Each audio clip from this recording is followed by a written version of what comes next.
In a land where rivers shift and disappear, where every tide can rewrite life, Amitav Ghosh takes us to the fragile edges of survival and belonging.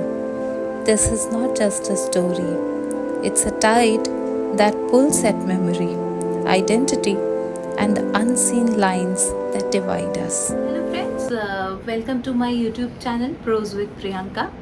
Last time हमने Korean writer हान Kong और बेक्सी ही की books का review किया था, और इस बार मैंने सोचा कुछ फ्लेवर चेंज करते हैं, कुछ इंडियन करते हैं, और इसीलिए I am back with this new book by Amitav Ghosh, the hungry tide. Now, Amitav Ghosh is very well known for his historical fiction, and he is a very wonderful novelist. इनकी जो schooling हुई है वो Doon school से हुई है, जहाँ पे इनके कंटेम्प्रेरीज थे विक्रम सेठ और रामचंद्र गुहा. और ये रामचंद्र गुहा के साथ स्कूल टाइम पे एक मैगजीन को भी ये दोनों चलाते थे अपने स्कूल में. तो आप सोच सकते हैं कि कितना बढ़िया वहाँ पे इन्वॉल्वमेंट रहा होगा, और कैसे थिंकिंग होती होगी, और उससे कैसे इन लोगों के दिमाग में थॉट्स और ये सारा कुछ आते होंगे. तो he has also got Padma Shri, then Jnanpith award, Sahitya Akademi award. सो इनकी आईबिस ट्रायलॉजी भी है, जिसमें कि सी ऑफ पॉपीज, वो जो ओपियम वॉर जो चाइना के साथ इंडियन ओशन में था, उसके ऊपर भी इनकी बहुत ही बढ़िया ट्रायलॉजी है, जिसका रिव्यू मैं अपने आगे आने वाले वीडियोस में ज़रूर करूँगी, because I have read that and I have found that wonderful. But because मैंने इसको चूज़ किया क्योंकि ये जो है मैं अभी करेंटली पढ़ रही थी, और ये अभी के कॉन्टेक्स्ट में इतनी रेलिवेंट किताब है कि it will get you to think कि what to do, what you can do in order to protect this environment. So the story starts with a girl, Pia Roy, जो कि इंडिया आती हैं, and she is from Bengal, but she is born and brought up in US. और वहाँ पे वो Iravati dolphin के ऊपर जो है वो रिसर्च कर रही होती है. तो उस रिसर्च को ही इनिशिएट करने में और उसके बारे में आगे further in order to delve deep, she comes to India and in the area of Sundarban. तो सुंदरबन इज़ अ प्लेस जिसके बारे में कहा जाता है कि वहाँ पे नीचे पानी में क्रोकोडाइल्स हैं, and on land there is tiger. So in every family there is a story related to the tiger, and there are families where one member from each family is killed by a tiger.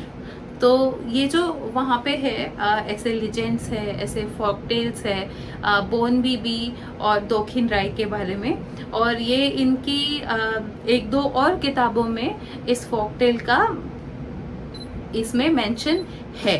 तो हम इसमें देखते हैं आगे जाके कि this girl when she comes to India to do the research about Irrawaddy dolphin, and she happens to meet a translator, a very rich translator, Kanai Dutt. तो and how they become friend, और उस process में क्या होता है ना, this girl ये एक बोट पे जा रही होती है, और वहाँ पे इसको लोग ठगने की कोशिश कर रहे होते हैं, जैसा कि अक्सर हम देखते हैं कि जो इंडियन लोग टूरिस्ट के साथ कभी कभी स्पेशली जो छोटे मोटे काम में होते हैं, they try to make maximum from the NRIs. तो ऐसा ही कुछ इनके साथ भी होता है, बट शी इज सेव्ड. और उसके बाद ये मिलती है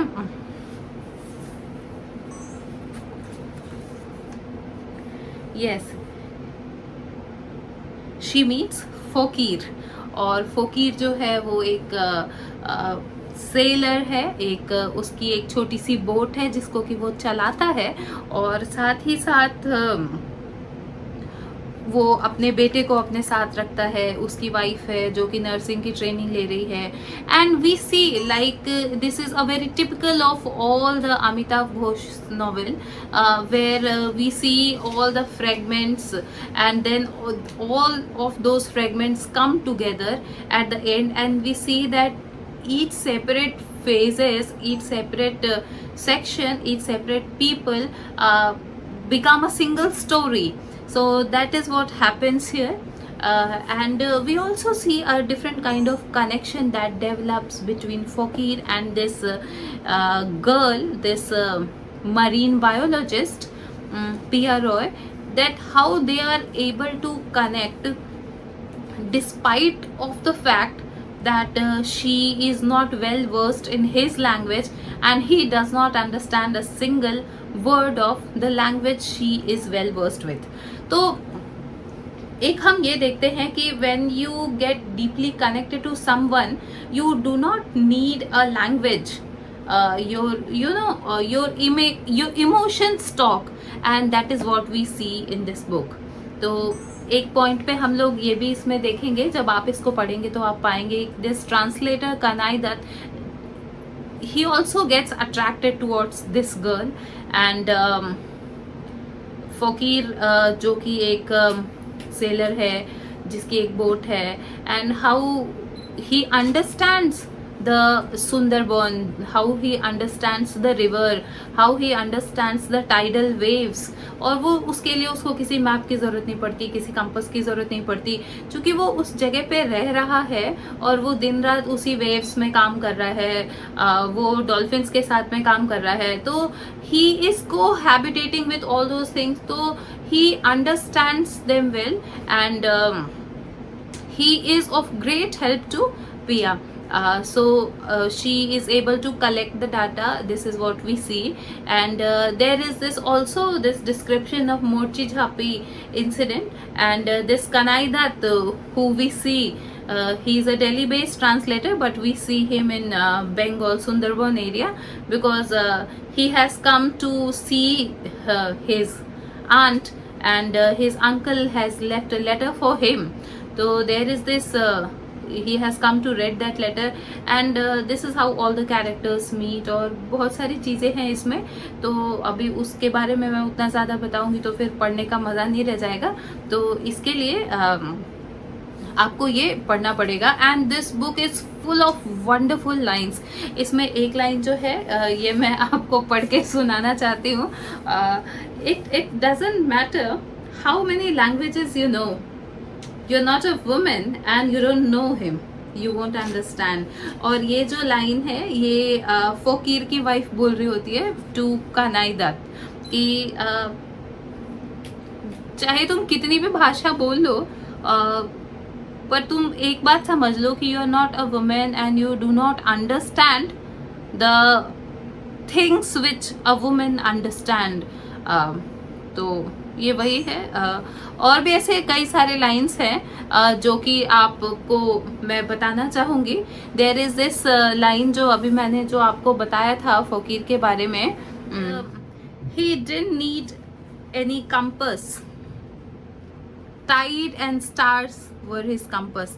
ऐसे करके ये लाइन है, तो काफ़ी बढ़िया लाइन्स है इसमें.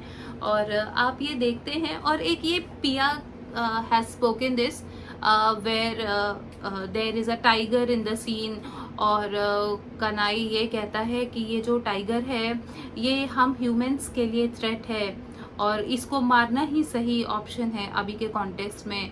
सो शी सेज कि ये हम कैसे डिसाइड करते हैं, हाउ डू वी डिसाइड. कल को अगर कोई हमसे सुपीरियर क्रीचर हो तो वो भी ये डिसाइड कर सकता है कि humans are threat to us, पर ये जहाँ पे ये बाउंड्री ब्लर होती है वहीं पे जो इकोसिस्टम है वो खराब होना शुरू हो जाता है. तो यहाँ पे डॉल्फिन्स के पैटर्न में भी she observe some kind of changes. और इसमें लास्ट में वी सी कि जो डाटा है पियाली अपने पास ले लेती है. She collects all the data which she has observed, how she has observed the Iravati dolphin and the patterns and everything. और उसके बाद this novel comes to an end. And again आप ये देखेंगे इसकी जो बुक है, इसका जो कवर है, it's a very lovely cover. There is this flower और ये एक बोट बनी हुई है।